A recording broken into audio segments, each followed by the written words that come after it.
네, 안녕하십니까. 김 선생의 서울 이야기를 진행하는 강사 김효입니다. 이번 시간에는 경리단길 회남로에 대해서 말씀을 드려보도록 하겠습니다. 여러분들 경리단길 하게 되면 요즘 전국적으로 무슨 단길의 원조가 되고 있는 게 바로 이 경리단길이 되겠습니다. 예전에 로데오 거리와 같이 어떤 패션 쇼핑 거리를 대표하는 명칭으로 많이 전국적으로 쓰여졌던 것이 로데오 길이었다면 요즘 새롭게 이 젊은이들의 거리로 대단히 많이 쓰여지고 있는 것이 바로 이 무슨 단길이 아닐까 싶은데요. 바로 이 원조에 해당되는 경리단길은 국군재정관리단 정문에서부터 그랜드 하얏트 호텔까지 이 남산자락으로 이어지는 길의 통칭이 되겠습니다. 일찍이 1969년도에 해방촌 입구에 있었던 육군 중앙경리단에서 그 이름이 유래했다고 볼 수가 있는데요. 사실 이 지역 자체가 굉장히 좀 교통이 외진 지역에 해당이 되었었던 것인데 2011년에 장진우라는 사람에 의해서 이 지역이 점차 이런 특색이 있는 이런 음식점 이런 것들이 들어서기 시작하면서 입소문을 타기 시작했고 2012년부터 경리단길이라는 것이 이 지면에 오르내리기 시작했다라고 보시면 되겠습니다. 결국 이 장진우 거리가 경리단길의 시작이다 이렇게 볼 수가 있겠는데요. 이렇게 경리단길의 성공이 이루어지게 되면서 많은 리단길이 등장을 하게 되었고 결국 이것은 경리단길의 이슈와 성공에서부터 비롯됐다라고 볼 수가 있겠습니다. 이 경리단길의 시작을 알리고 있는 바로 이 초입의 모습을 보고 있는데요. 서울에 있는 리단길만 하더라도 현재의 요 가까이 신용산역 근처의 용리단길을 비롯해서 망원동의 망리단길, 또 공릉동의 공리단길, 명일역의 명리단길, 상일동의 상리단길, 또 이 송파에 있는 송리단길, 또 쌍문역의 쌍리단길, 중림동의 중리단길, 또 흑석동의 흥리단길 등 정말 많은 단길이 있다는 걸 알 수가 있겠고요. 서울뿐만 아니라 전국에 리단길이 없는 곳이 없을 정도가 되어 있는데요. 그런데 이 경리단길은 우리에게 이렇게 익숙한 데에 비해서 이 길의 정식 도로명은 회남로가 되겠습니다.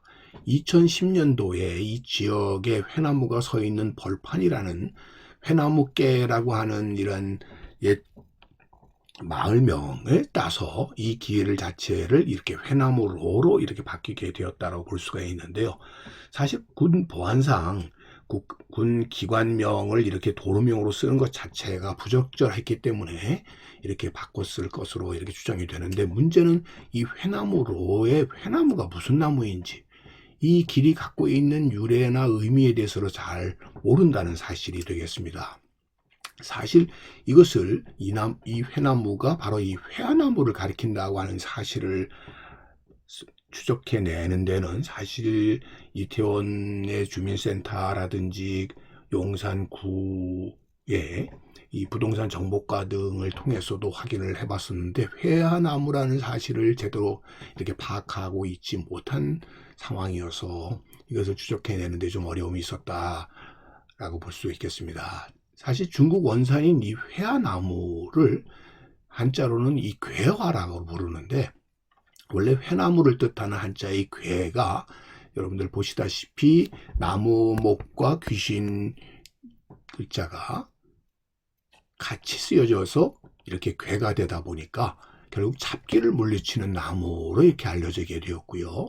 이 괴화의 중국식 발음이 화이화다 보니까 이것이 우리말로는 회화로 이렇게 전해진 것으로 불려지게 된 것으로 짐작되고 있습니다.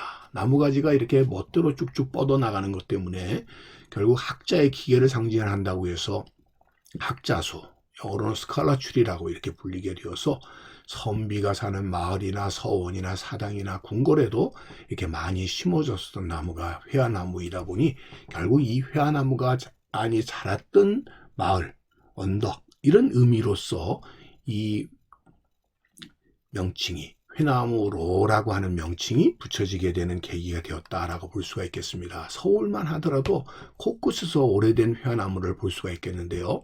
성수동에 500살 된 이 회화나무의 모습을 볼 수 있고 조계사 앞마당에서도 또 명륜동에서도 그 명륜당 안마당에서도 뿐만 아니라 창덕궁 궁궐 내에서도 여러분들 이 도나문을 들어서게 되면 이런 회화나무가 줄줄이 서 있는 것을 우리가 확인을 해 볼 수가 있고요. 정동에서도 회화나무를 볼 수 있고 마포구 상수동에서도 회화나무를, 또 이 우정국 안국동 우정국 앞마당에서도 이런 회화나무의 모습들을 볼 수가 있고요. 서대문에 있는 농협에서도 이렇게 아름드리의 회화나무를 곳곳에서 볼 수 있다는 점에서 대단히 조상네대로 이렇게 회화나무를 즐겨해 왔었다라는 얘기가 되겠고요. 황학동의 회화나무도 이 옛길에 이렇게 이곳이 옛글이었음을 우리가 확인해 볼 수 있는 나무가 아닐까 싶습니다. 그런 의미에서 이곳